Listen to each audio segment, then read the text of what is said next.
Kaashi mana yaalaa si keessatti nageessu garaa kiyya.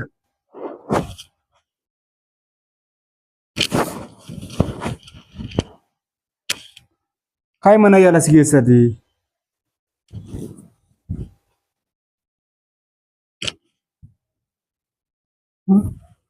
shinni kee immoo intanan jedhu maannani kee immoo normaali yoo ishi garaa koo.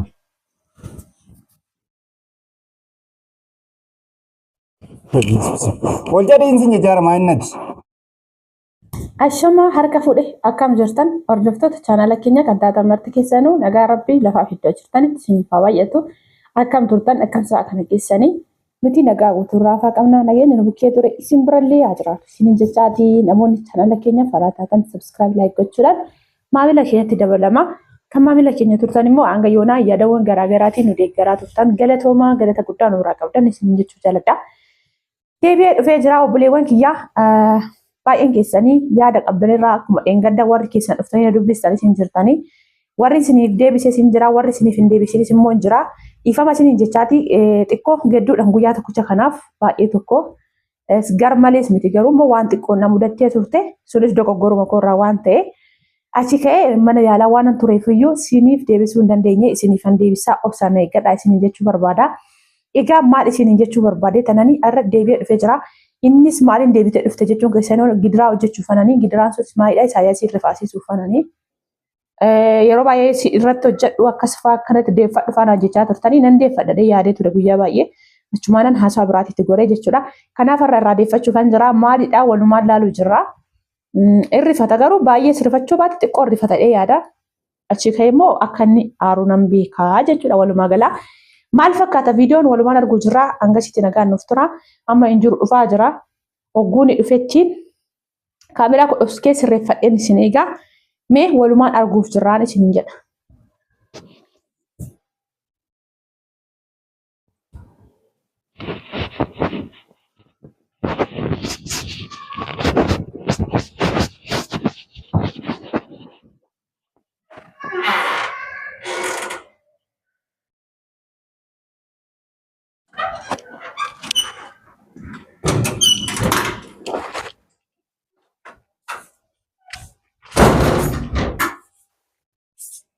Garago. Garago. Nageessu. Garago.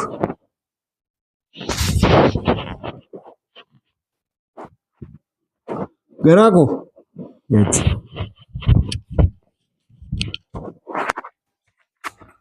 Maal taate takoy? Ha? Maal taate? Dubbatto?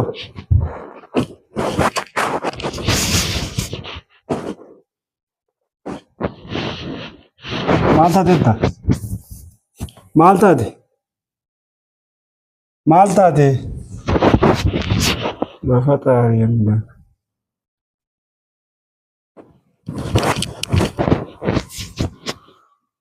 Maal taate darbadhu? Eechi. Garaa kiyya. Si jibsuush?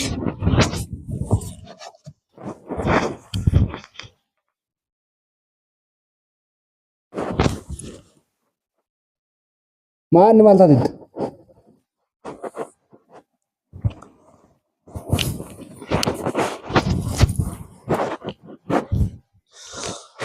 Hoi Isaayyaas. Isti kana jedhamu godhadhu. Maali waaqayyo of ta'eessu.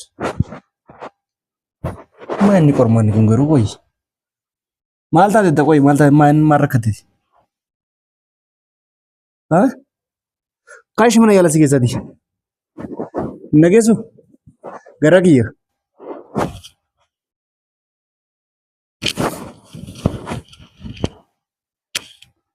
Kaayi mana yaalaa si keessatti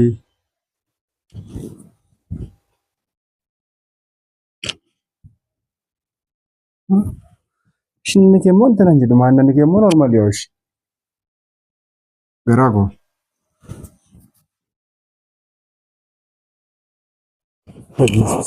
Wal jadhiinsi ijaaramaa innati.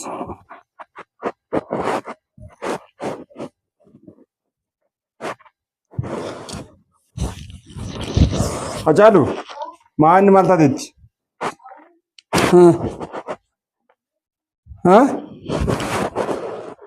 Nagaa turte?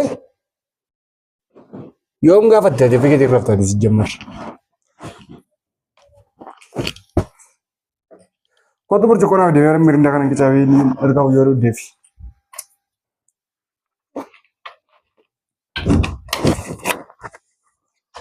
Garaa kiyya.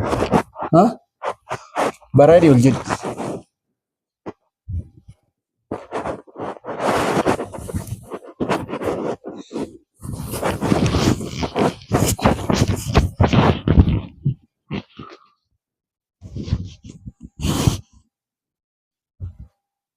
Sita furaaramu?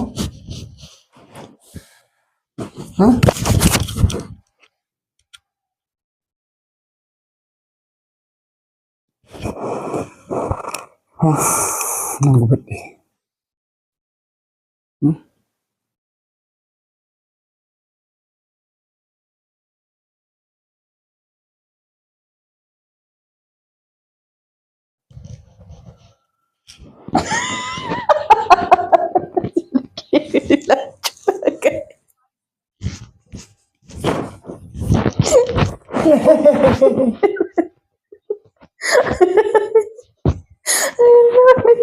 Ya gimana Raite? Kan di foto-foto kan kan di sini apa apa? Foto kali ini mau foto kalau bintang kau. Uang kalau dompet tu mau? Malang gue deh. Tapi benar. Malang gue deh. Nang mirinda lagi. So mirinda tanah le ya jadi kim belum malang. Jadi belum ada nang kim ada selama mirinda tanah. Kau. Pakai kau yeron dua yuan tadi kalau dia mesin tahu sih. Amma agartee turte iddoo kaameraan jiru. Maalo. Kaameraa iddoo agartee turte. Bakka amma gaafa tokko falteen bare akkatti kaameraa hojjetaa jirtummaa. Yoomuu kolfee? Maamna tokko falteen. Innaa shakkii bilbiltaa faana egaa. Nama bilbiltee maal jettaan? Waan hin taane hin qalladhin sa'aatii kana siin hin jenneen.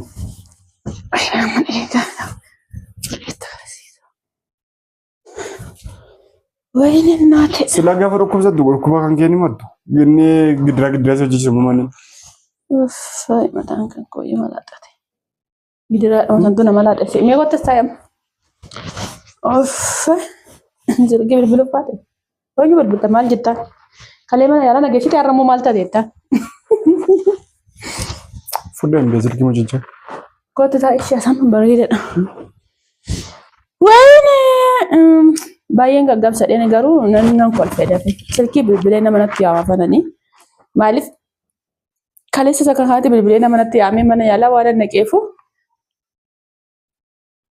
Bilbila ammas immoo bilbila namni dhufaadhee baay'ee waan yaaddeeffan dafee ka'ee baay'ee rifaasne nan kolfee dhugaa bilbiluuf jira. Malee sila baay'ee irratti dalaguuf ka'ee jiru. Maaliif beektani na lole. Kaleessa na reebee sababa inni na reebeef na dhukkubee mana yaalaa dhaqe. Inni maal kan nama tolchisa. Itti keekirma sodaachisu dhugaa. Sireebeeyyuu. Kaleessa kun godhee na reebee eengaddatti jechuudha dhaggarne kaleetti bari'u. Kaza achi ka'ee kaleessa kun mana yaalaa dhaqela isan na reebe. Haalli sanatti ba'achuu fanan irratti dalagee amma baay'ee ndaa'uun baay'ee irratti hin dalagne kun akka xiqqoodha. Baay'ee hin dalagne. Nana silaaf baay'ee waachisa dhee ka'ee garuu silkichoo bilbilamee ammas namni natti dhufaafanan maaliif kaleessa noormaaluma dhoona dhukkubee dhaqee har'a mootuu lammaffaa achitti na deebisanii yaadda'e kanaaf an dafee dubbadhee isiniin jedha. Ilaa bilbiltee maal jettan dhabaa? Maal jettan? Ansi jammar qaldii hin taane hin qalladini bakka amma sa'aatii kanatti qaldii sa'aatiitti qaldii hin qalladamu miti siin jedhee kanaan dura sitti. Dhukkubsattee kaatee dhukkuba kennu uffatte. Gaafa gidiraa immoo. Isa kaleessa akkoo jechuudha maaliif sababni nan si dhofeef akkoo kaleessa obboleewwan kiyya maal ture beektanii? Maalan dhoksee dhoffatte dheeni na waqqasu bishaanan dhoksee baadhe. Bishaanii daka lafaa shanaffaa irratti ol baadhe jechuudha jarikaanii abbaa 20tiin achumaan na dhukkubee jechuudha. Na dhoksee achumaan na dhoksinaa namni biraa immoo na himee jechuudha. Dhokaanan dhoksisnaa achii booda mana yaalaa dhannaan sirriidha doktoroonni baay'ee naan lolanii. sirrii miti miidhaa guddaa geessisuu danda'a jedhanii lafaa asii ol irra olee baachuun sun baay'ee rakkoo fida jedhanii asumaan barumsa isiniif haa ta'u ijoollee shamarranii nama normaalii duraan akka as jirtu osoo ta'e rakkoo hin qabu. Biyyaansi immoo biyya namaa keessatti hojiin baay'ee waan si miidhee dhufe sa'aatii kanatti rakkoo cimaa fidaa jedhee naannolee dooktoriin jechuudha. Innis kaleessa sanuma naannolaa ture ani samma ijaa sanatti baadhee jechuudha. Cubbuudha bishaan inni waraabee deeme garuu nan ga'u jedheen tokko dhaqee fuudhuudhaan immoo akkas ta'e har'a fayyee normaalidha sijammar garuu faatuun baay'ee takka hunda keenya yookiin nu gootee turte jechuudha. Kan akka inni jedhu mee amma maaliif akka inni bilbiluu ka'e maaltu akkatti dhaga'ame dubbatu maal jechuuf qaate bilbilte. Bakka nama adda addaa kan bilbila ammas nama biraa jirutu bilbila. Har'a keeta kaleessa sobboleetti maatii bilbileen itti yaameeti kana isaan asiif nu bu'ee deeman. Bilbila ammas isheetti bilbila. Har'a isheettan bilbilaa akkuma argaa jirtan kana. Kazaas. Eenyu nu waamree naannoo kana nama waamu eenyu nu qaba nama biraan. Naannoo kana akka nama beeku hin qabu warri. Kanan beeku isaan maadha dirqama isaan mana waamu.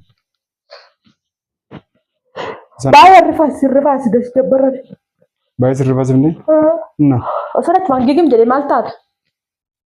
Amma kaleessa sana jettee koo amma malee baay'inaan iyyuu. Amma kaleessa sana seete. Ayi baay'inaan giddeetaa iyyuu hin qaba. Iyyata immoo iyyummaa bilbiltee maal jechuuf kaate silaa? Ayi. Kakatee mana yaalicha banna kamas warri achirannee furmaata arganna jechuun furmaata arganna. Ayi maalumaaf waan iyyuu dheeraa asirratti hin dalagne baay'ee sinaarsine. Jammaar sittani mara. Nan dalaga amma asirratti garuu narratti hin dalagine Firaankii. Asirratti nan dalaga ati narratti hin dalagine. Narratti hin dalagine kan jettu yoo taate ofii keetillee wanta hin dalagine. Wanta hin dalagine bakka sa'aatii qaba wanta hundumtuu sa'aatii qabaadha waan ta'eef gaafa sa'aatii yeroon isaa ayyamutti waan kamniyyuu dalagi. Amma garuu waan kamniyyuu hin dalagine. Yaa ta'u maalumaaf sun kana caala siyaasiraadhe baay'ee gudii fidda ture iyyuu egaa obboleewwan kiyyaa baay'ee naarsine iyyuu dafee dhiisee dafee inni hundee maaliif kan kaleessa natti deebi'e indaa'u jammar kaleessa waan akkasii waan tureef battala kanatti baay'ee rifatudha yaade garuu ammas immoo normaalii marifatan akkuma agartanii innaa isuma kaleessa sana dhukkubeeti laata xiqqoo keessa isaatti yaaddaa malee waan biraa yaadu jedheen ture garuu baay'ee rifataara achumaan kolfee jechuudha silkii bilbiluu kaananii. Innaa walumaa galatti kaleessa waan akkasiin na mudate jedhee asimaanis ni ibsuu barbaada. Ijoolleen shamarranii namoonni akka kana jirtan of eeggannoo cimaa godhaa. Akkuma qofa gizee biyya jirruu sana nutti fakkaata garuu miti akka sana hin jirru amma jechuudha. Namoonni biyya namaa keessa turre dhufne kun baay'ee miidhama qabna. Waanuma xiqqishuurraa nafnu miidhaa guddaatti nu gaggeessuu danda'a jechuudha. Amma kaleessa dooktarii sun maal laan jedhee mucaa kee argachuun barbaaddu maaliif dhiibbaa akkasii hojjettee? Naa inni si cannaqe sababa jarikaana sanarratti baatteef mucaan hafuura baafachuu dadhabee achi deebi'es garagaruu waan dideef si cannaqee deebisee too'ii naan jedhee inna isaa sanatti baay'ee rifadhees sobochuudha. Kanaaf namoonni miidhama akkasii keessa jirtan of eeggaa isiniin jechuu barbaada. Egaa piraankiin jedhamu kun indaawwan sumaan barumsa isinii dabarseera. Isaayyaasinis baay'ee rifannee akka kootti rifanne. Dafeen kolfee dhugaa nallaanii. Yeroo kamii jireenya namaatti qalladde. Inni akkas jedhi akkas gadi kaameraa keessa gadi nagaa seera itti dhaame maalati? Maal kaameraa keessa hin jiru? Egaa obboleewwan kiyya nama naarre fakkaata garuu keessatti gadi aara yeroo baay'ee jechuudha. Keessa isaatti baay'ee gadi waan aaraa jiruuf nagaan nuuf turaa turtii gaarii isiniin jedha. Dhiifa wanaa godha garuu baay'ee ndaawwan baay'ee rifaa isin jammar kana caalaan hojjechuu kayya.